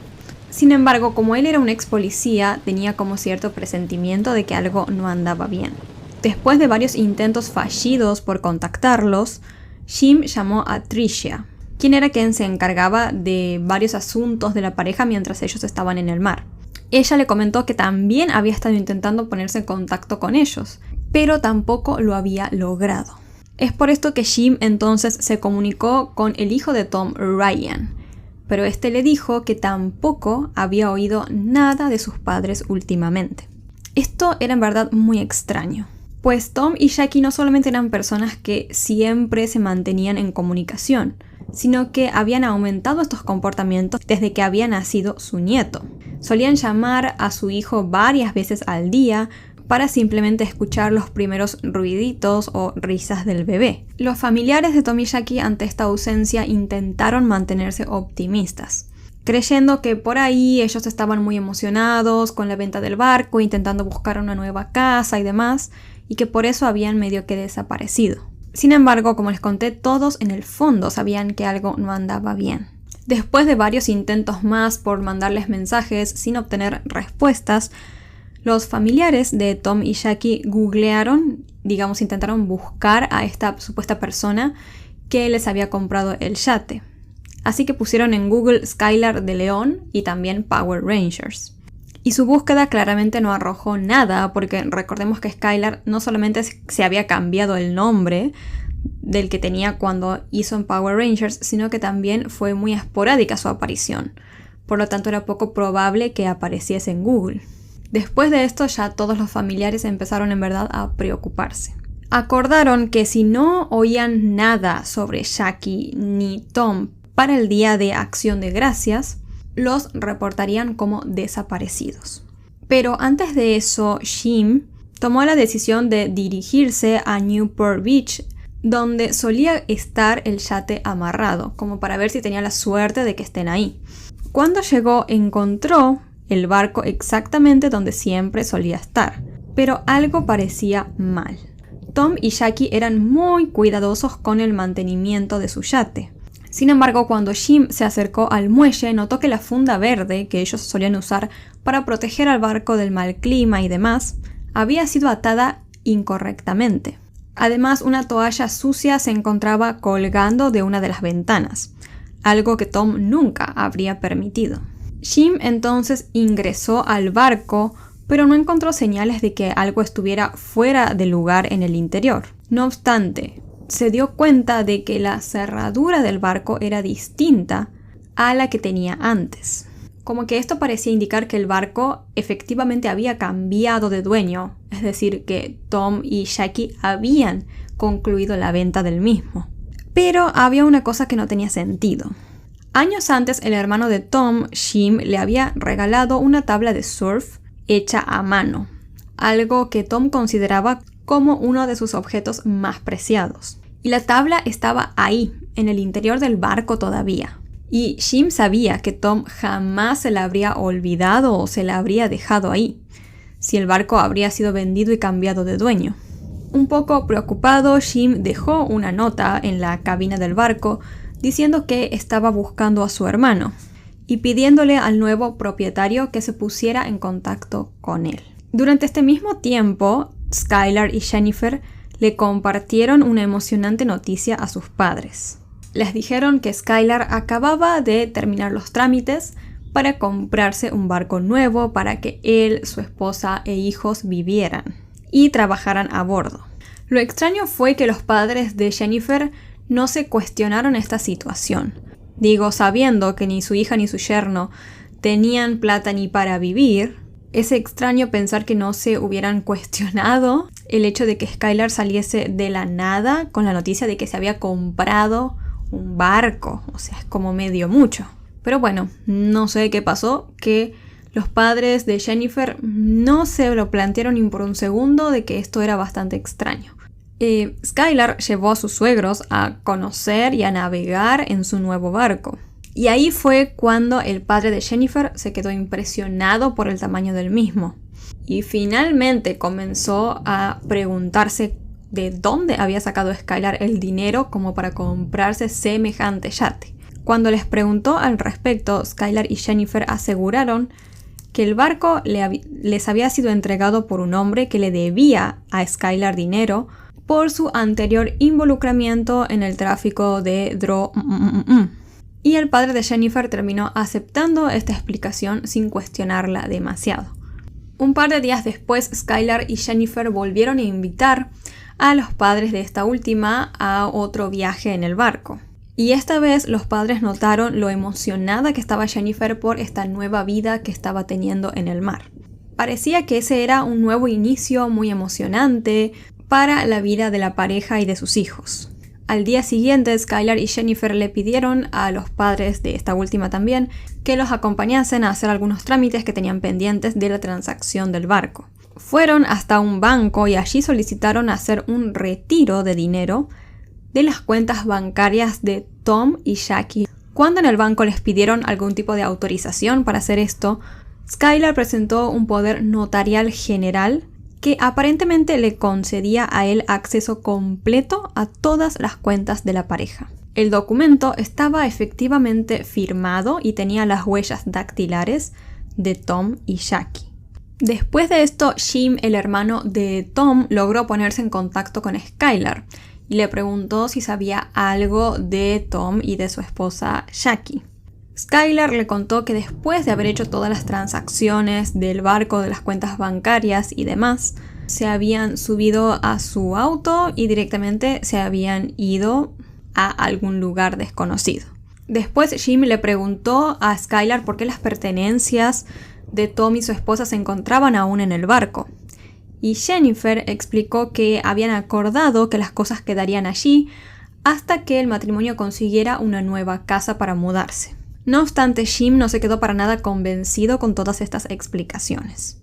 La realidad era que Tom y Jackie se habían desvanecido como un fantasma, y jamás después de la venta del barco se habían vuelto a poner en contacto con absolutamente nadie, ni siquiera para preguntar por su nieto. Es por eso que Jim comenzó a sospechar de que Skylar y Jennifer sabían más de lo que estaban contando. Jim se puso en contacto con la policía y pidió que fueran a investigar el yate. No obstante, después de registrarlo, los investigadores no encontraron ningún tipo de pista sobre el paradero de Tom y Jackie, aunque sí lograron descubrir que existía un sujeto quien había sido testigo del momento en el cual se hizo la venta definitiva del barco. Este hombre era Alonso Machain. Cuando los investigadores se pusieron en contacto con él, Alonso respaldó la historia de Skylar. Dijo que él había estado allí en el barco cuando se hizo la prueba final del mismo y en el momento en el cual se firmaron todos los documentos legales que confirmaban la venta del yate. Según Alonso, también Tom y Jackie habían tomado el dinero del barco, se habían subido a su auto y habían desaparecido. Los investigadores entonces decidieron dejarlo ir a Alonso, no obstante unos días después intentaron ponerse en contacto de nuevo con él. Y ahí descubrieron que este sujeto había desaparecido también. Según su familia, Alonso se había ido a México por motivos desconocidos. Para ese momento ya habían pasado 90 días sin noticias de Tom y Jackie. Sus seres queridos ya en verdad estaban temiendo lo peor, sin saber exactamente a qué se estaban enfrentando. En marzo de 2005, Alonso reapareció. Volvió a los Estados Unidos y solicitó hablar con los investigadores. Y fue sorprendente esta situación porque Alonso dijo que había mentido la vez anterior para encubrir a Skylar. Comenzó explicando que él conocía a Skylar porque había trabajado como vigilante en una prisión en donde él había estado detenido. Y fue allí cuando los dos se hicieron amigos cercanos. Alonso también contó que después de que liberaron a Skylar, ambos se mantuvieron en contacto y tuvieron varios encuentros. El hombre contó también que Skylar siempre estaba como ideando planes para ganar muchísimo dinero. Y fue en septiembre del año 2024 cuando Skylar le mencionó su plan para quedarse con el yate de Tom y Jackie. Fue el día justamente 15 de noviembre cuando se iba a hacer la transacción final para la venta del barco, cuando Skylar puso en marcha ese plan. Antes de ese día, Skylar llevó a Alonso a comprar 2 inmovilizadores y 2 pares de esposas. No obstante, Skylar se dio cuenta de que para concretar el plan iban a necesitar a un tercer hombre. Así que le pidió ayuda, adivinen a quién, a su padre, Big John. Pero él rechazó la propuesta. En su lugar, Skylar se contactó con un hombre del cual no se sabía su verdadero nombre. Se lo conocía más que nada como CJ o JT. El día 14 de noviembre, es decir, el día anterior a la prueba final del barco y donde se haría la venta del mismo, Skylar le contó en detalle el plan que tenía a sus cómplices, Alonso y a este CJ. Dijo que para poder hacerse del barco tenían que deshacerse por completo, claramente, de Tom y de Jackie, y que lo mejor sería desecharlos en el mar. El plan que tenía Skylar era sencillo. Inmovilizarían en primero a Tom y Jackie y los forzarían a firmar varios documentos de poder legal que transferirían el control total de todas las cuentas bancarias a Skylar. Alonso contó que incluso fue él mismo quien preparó todos los documentos para que Tom y Jackie firmasen. Así, tal como estaba planeado, Alonso, Skylar y CJ se encontraron con Tom y Jackie en el muelle el día 15 de noviembre. Skylar presentó a CJ como su contador, diciendo que él estaba allí como para asegurarse de que el barco fuera en verdad una inversión rentable. Una vez a bordo todos, Skylar encendió el barco y le puso marcha hacia el mar como para hacer la prueba final antes de comprarlo. Cuando estuvieron ya lo suficientemente lejos de la costa, Skylar se puso un traje de buceo diciendo que necesitaba revisar el casco. Mientras tanto, CJ le dijo a Jackie que se sentía un poco mareado y le preguntó si podía ir a descansar a la cabina. Después, cuando Skylar regresó, también fue hasta la cabina para cambiarse su traje de buceo, pero le pidió a Tom que lo acompañara para tener allí una conversación privada. Mientras Alonso mantenía ocupada a Jackie, CJ y Skylar usaron un inmovilizador para asfixiar a Tom. Él intentó resistirse, pero era uno solo en contra de 2 hombres, así que no logró hacerlo. Jackie, al notar esto, intentó alejarse de Alonso, pero él la agarró, la esposó y la puso al lado de su esposo. Después Skylar utilizó una cinta para vendarle los ojos a la pareja y taparles la boca. Así durante horas Tom y Jackie permanecieron completamente atados y sin poder ver nada. Cuando cayó la noche, Skylar tomó a Jackie y se la llevó hacia la parte de arriba del barco. Allí le quitó la cinta de la cara y le puso los documentos para que ella firmase todos esos documentos que básicamente le entregaban el poder total de sus cuentas bancarias a Skylar. El hombre le dijo que si ella firmaba, la iba a dejar ir, tanto a ella como a su esposo. Y después Skylar hizo exactamente lo mismo con Tom. Lo llevó hasta la parte de arriba, le dijo todo esto y le pidió que firmara los documentos. Los dos, tanto Tom como Jackie, claramente, sabiendo que corría riesgo su vida, firmaron todo lo que Skylar les pidió. Pero claramente él no tenía la intención de dejar ir a Tom y a Jackie. Una vez que firmaron los papeles, los llevó a la parte trasera del barco para concluir su plan.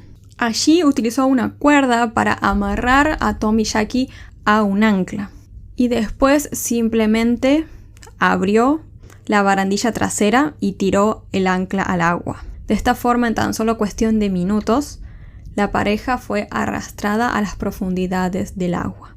Después de deshacerse de Tom y Jackie, Skylar le ordenó a sus cómplices que eliminaran cualquier tipo de prueba o evidencia de lo que habían hecho. Tiraron por la borda todo lo que pudiera llegar a involucrarlos con el crimen, incluidos los inmovilizadores, las esposas y la ropa que habían usado ese día. Después de hecho esto, iniciaron el camino de regreso a la costa. Mientras volvían, Skylar llamó 2 veces a Jennifer, su esposa, para contarle que el plan había salido a la perfección. Porque sí, Jennifer estaba totalmente al tanto de lo que iba a hacer su esposo ese día. Cuando llegaron al muelle, los 3 criminales tomaron caminos separados y cada uno volvió a sus casas.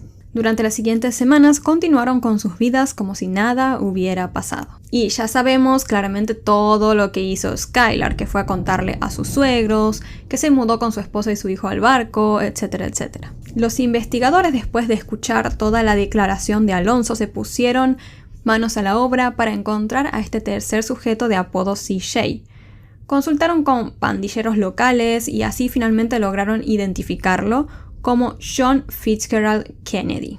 Este hombre era miembro de los Long Beach Crazy Crips, banda que tiene un extenso historial criminal, que incluyen cargos de droga y varios delitos violentos. Sin embargo, en los últimos años, al parecer, CJ había cambiado su estilo de vida.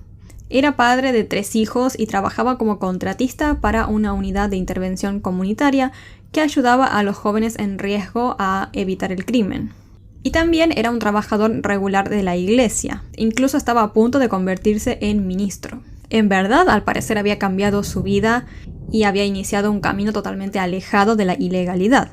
Sin embargo, cuando se le apareció a Skylar con la promesa de hacerse de varios dólares, de varios miles de dólares, de forma bastante rápida con su plan, CJ se tentó bastante y terminó aceptando la propuesta, esa espantosa propuesta. Después de todo esto, los 3 hombres fueron arrestados: Alonso, CJ y Skylar. Durante ese tiempo, Jennifer apoyó totalmente a su esposo Skylar, visitándolo regularmente en la prisión y a menudo llevando a sus hijos para que los viera. Intercambiaron más de 2.300 cartas escritas a mano, todas ellas llenas de detalles sobre el plan que habían ideado para el crimen y cómo había sido la muerte de Tom y Jackie. En estas cartas, Skylar daba a entender que jamás había sentido ni un gramo de remordimiento por lo que había hecho. Ahora, no se crean que Jennifer zafó de toda esta situación. Ella, al ser consciente del plan que tenía su esposo por más de no haber participado, se había convertido en cómplice de ese plan. Y ella también terminó siendo acusada por el crimen. Incluso Jennifer fue la primera en ser llevada a juicio en noviembre del año 2006. Su defensa la describió como una mujer cristiana devota que había sido totalmente manipulada por su esposo Skylar. Afirmó que ella, temiendo por su vida, había terminado aceptando sus planes. Aunque insistió que ella sabía que su esposo iba a robar el barco, no era consciente de que iba a quitarles la vida a Tom y a Jackie. A pesar de sus afirmaciones, la acusación presentó pruebas contundentes de que Jennifer había estado profundamente involucrada en cada fase del crimen, desde la planificación hasta la ejecución y su posterior encubrimiento. Los registros telefónicos después develaron que ella y Skylar estuvieron en contacto constante mientras se cometía el hecho, llegando a intercambiar hasta 100 llamadas en ese mismo día. Después de una semana de testimonios y solo 4 horas de deliberación, Jennifer fue encontrada culpable de 2 cargos de asesinato en primer grado. Posteriormente ella apeló alegando que había tenido una representación legal insuficiente, pero sus quejas fueron desestimadas. En octubre del año 2007 fue condenada a 2 cadenas perpetuas sin posibilidad de libertad condicional.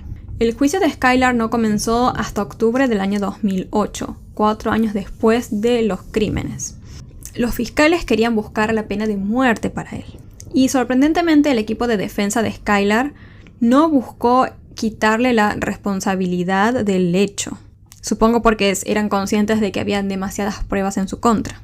En su lugar argumentaron que, aunque Skylar era responsable de los asesinatos, no merecía la pena de muerte. Digamos, Skylar estaba tan en el horno que la defensa no vio mejor opción que simplemente no buscar la pena de muerte, no intentar que su cliente fuera encontrado inocente.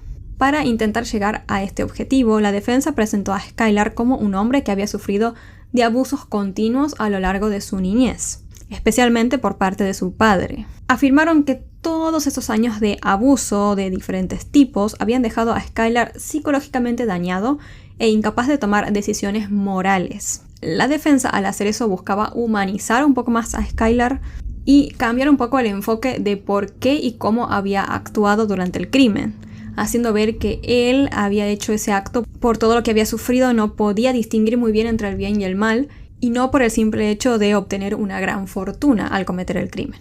La acusación, sin embargo, respondió que los crímenes de Skylar fueron impulsados justamente por su codicia, y no por el trauma. Él y Jennifer se estaban ahogando en deudas, y no querían renunciar a tener un estilo de vida lujoso. Ellos siempre habían querido tener muchas cosas lujosas sin tener que trabajar para conseguirlo. Y aquí surgió algo nuevo, pues había un cierto factor que estaba supuestamente influyendo en la lógica de Skylar.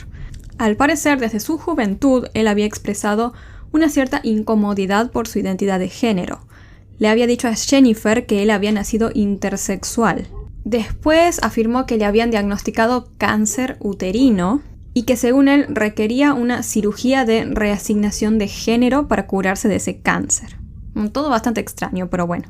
Jennifer le creyó todo esto y apoyó a que su esposo se sometiera a ese supuesto procedimiento médico.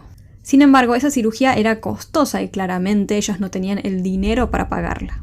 Solo semanas antes de los crímenes, Skylar se había reunido con los médicos para discutir esa operación. Estableció una fecha y pagó un depósito para la misma. Además, le dijo al médico que pronto le iba a pagar por el total de la operación, claramente porque ya sabía lo que iba a hacer. Y digamos que después de los crímenes y de ser arrestado y demás, Skylar empezó como su transición, digamos. Y durante los días de su juicio, él fue apareciéndose cada vez luciendo más femenino, digamos. E incluso expresó su deseo de ser trasladado a una prisión de mujeres. Pocos días después de que comenzaran justamente todos estos procedimientos, Skylar fue encontrado sangrando en su celda después de haber intentado amputarse sus genitales de hombre. Sin embargo, después de hacer una revisión a sus registros médicos, no se encontró evidencia de que él hubiera nacido intersexual o que alguna vez hubiera sido diagnosticado con algún tipo de cáncer. Así, después de un mes de declaraciones e investigaciones, Skylar de León fue condenado por 3 cargos de asesinato en primer grado, con condiciones especiales de beneficio económico y múltiples víctimas. Un mes después, el jurado recomendó la pena de muerte para él, y en abril del año 2009, Skylar de León fue oficialmente condenado a muerte.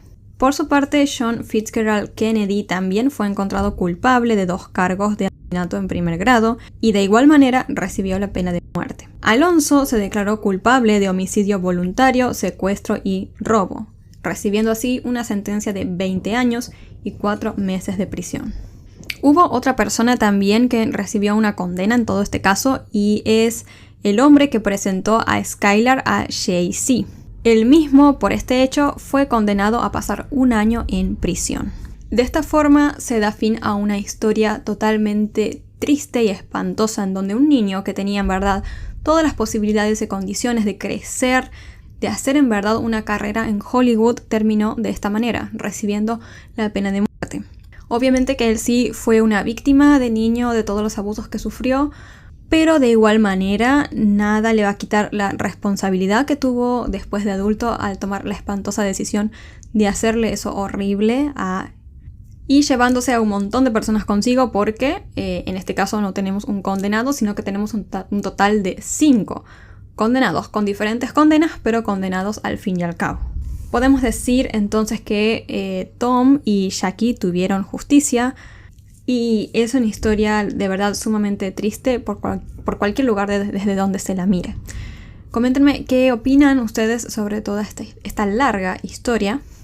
Antes de irme les voy a mandar un saludo a todos los miembros del canal y ellos son Amaya, Lucas Maidana, Guadalupe M, Alma Aguilar González, Valeria Escobedo, Maribel Granadeño, Luz Belis Concepción, Winona Waiters, Carolina Chavarría, Laila, Rebeca Guzmán, Pamela Sánchez, KL, Ana Catalina Po, Pedro MF, Sandra Escobar MD, Laura Elena Garrido y Jacqueline Castellanos. Un beso enorme, muchas gracias por apoyar este proyecto, se los digo súper rapidísimo porque se me está por quedar sin batería la cámara. Así que ahora sí me despido, muchas gracias por verme, no olviden suscribirse al canal, ponerle me gusta, compartir y todo eso. En pantalla les van a estar apareciendo todas las cosas que siempre les aparecen, como los videos recomendados y demás. Muchas gracias por verme a todos y yo los veo la próxima.